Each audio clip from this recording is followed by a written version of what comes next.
Hi, it's Dwyer, gamblersadvisory.com, dwyervip.com. Remember, the opinion you should follow should be your own. Just consider this video to be a second opinion from a complete stranger online. First, let me congratulate and salute Kevin Mitchell on a very good career. He's stepping away from the sport. Mitchell had some great moments in the ring, was a warrior, heavy-handed guy, liked to come forward, liked to mix it up, wasn't afraid to get marked in fights. I'll say this. I think he's getting out at the right time. If you're a fighter and the boxing lifestyle, right, having to lose weight, having to stay in shape, right, being a guy who'd prefer to be with your generation out at a pub or out at a club, and instead you're worried about your next fight and weighing less than you would weigh if you didn't cut calories, right? When you reach that point in your career and you've had some great moments, I think it's time to step away. Keep in mind, it's an all or nothing sport, right? You can't do it halfway. Also, the risks involved, the health risks, simply too great. So I applaud Kevin Mitchell. I thought that his career turned a bit on a high right hand from Ricky Burns. Right, Burns, who had sparred with Mitchell, figured out that he was open for high headshots. Right? I'm sure Mitchell had some moments in his career he'd love to redo, but as it was a very solid career indeed. Let me say this, heavyweight division. Malik Scott is trying to call out David Haye. Right? Now let me say this.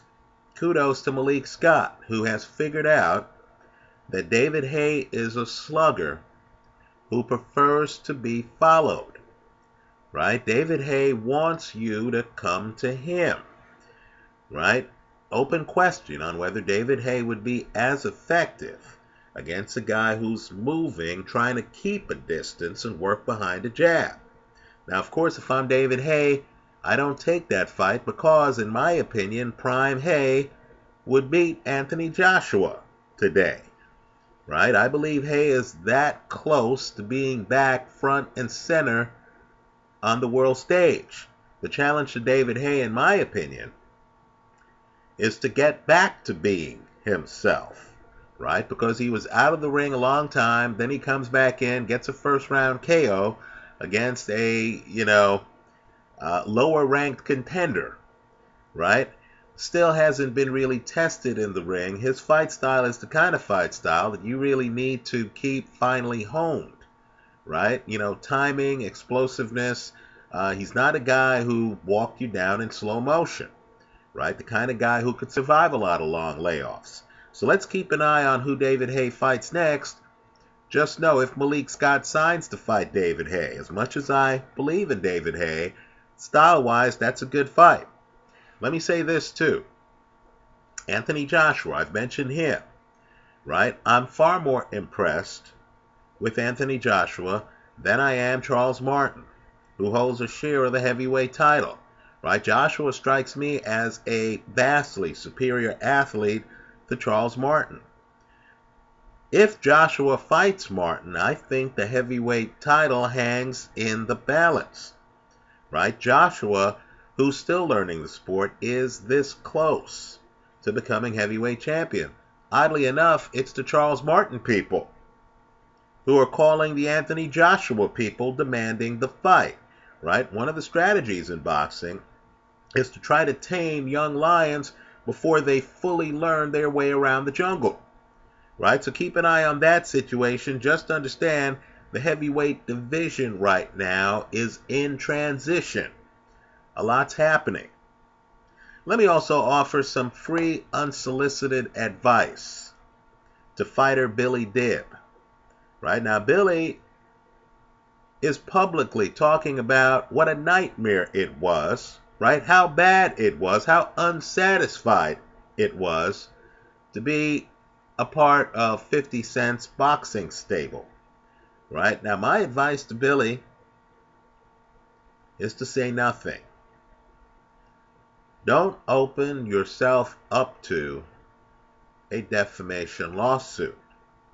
Understand, if 50 Cent plans to continue on in boxing, his reputation is going to be very important to him, right? Whether or not you think what you're saying is true,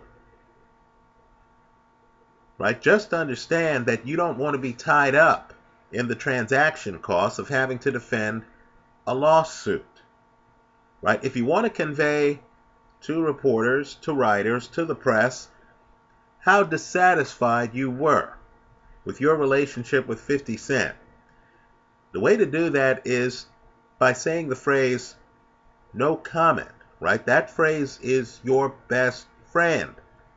Savvy people will figure out that if you had something good to say, you'd say it. No comment is a way of saying, I don't want to talk about that SOB, right? If you're good at the game, then make facial expressions and shake your head when you say no comment, right? That's hard to sue on. So you could say, 50 Cent, no comment, right? Everyone's going to understand that that's not a ringing endorsement. What you don't want to do is to make factual assertions. Say things like, he never returned my calls, which Billy Dib has said, right? You don't want to make any factual assertions, because then you're open to a lawsuit. The other side will say, that's a misstatement of fact, that's false, he's lying about me, he's defaming me. Then suddenly you'll find yourself paying a lawyer to look at phone records and dates and when phone calls were made, when phone calls were returned, and all of that stuff. You don't want to get in the weeds, right? All right, let's talk about Tony Thompson against Luis Ortiz. Let me say this, right? It's unclear to me how this fight ends, right? It's unclear to me who wins this fight. I'm uncertain about the fight. So why am I making a video? It's because there's still an opportunity here, right? In gambling, you can be uncertain about a fight. But if you feel the fight's competitive, if you look at the records, and if you realize that Luis Ortiz has not gone the distance against a quality heavyweight as a professional, let me repeat that. Luis Ortiz has not gone the distance against a quality heavyweight as a professional. And when you realize that this fight, because it's for an interim title, and one has to wonder how many interim titles the heavyweight division has. Well, anyway, this is for an interim title. When you realize that this is a 12-round fight, right? 12-round fight. Ortiz hasn't gone the distance against a quality heavyweight. Do I sound like Marco Rubio yet? And when you realize that Tony Thompson, who has a problem with movement, right? I thought he was going to beat Malik Scott. I was shocked to see how ineffective 44-year-old Tony Thompson looked against a guy who could move, right? When you realize that Tony Thompson's not going to be dealing with movement in this fight, right? He's not. He's not going to be dealing with the kind of high volume and angles that Carlos Takam threw at him, right? Ortiz is more measured than Carlos Takam, who beat Tony Thompson, right? And when you realize that neither of these guys is going to be thrown by the other guy's southpaw stance because they're both southpaws, right? Then in my opinion, you understand that this is possibly a high action fight that likely won't go the distance. Now here's where it gets a little bit dodgy. Both guys are over 35 years old, right? Tony Thompson, who's long on experience, right? Tony's fought Vladimir Klitschko twice, right? Tony's fought Adlanir Solis twice. Tony's fought David Price twice, right? Tony's fought guys like Kubrat Pulev. By the way, Tony has a problem with a very well-timed and thorough jab, right? When you realize the length of Tony's resume, you understand that Tony is what we call very experienced, right? They're young lions, then they're old lions. Tony has been around the jungle. Sometimes when you see fights like this between two vets, especially when, right, in my opinion, Ortiz is not a great athlete, right? As the fight progresses, you'll actually have an opportunity to take breathers against Ortiz, right? There's always the risk that these guys might decide in the 7th or 8th rounds, hey, let's slow down the pace. Let's turn this into a hug fest, right? No one's throwing the fight, but veterans fighting other veterans sometimes have a tacit agreement, right? They don't even say anything to each other, but they have a tacit agreement to take rounds off together, right? In other words, one vet will see the other vet taking the round off, and then that vet will say, you know what, let me take this round off myself, because I'm also dead tired. So there is the risk that this fight descends into a hug fest, descends into a low volume veteran affair where the guys end up going the distance. But I'm going to bet against that, right? Since I believe Tony Thompson is going to be dissed at the casino, right? Why? Because he just gave a bad performance against Malik Scott.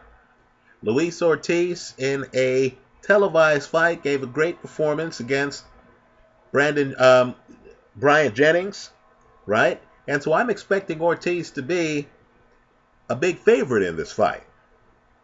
So the bet I'm recommending is the underdog, Tony Thompson, simply to win the fight, because you should be getting significantly more than even money odds. And what do I consider significantly more? Let's say anything above a plus 150.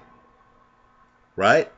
Bet I'm recommending is Tony Thompson simply to win the fight, hedged with Luis Ortiz by stoppage.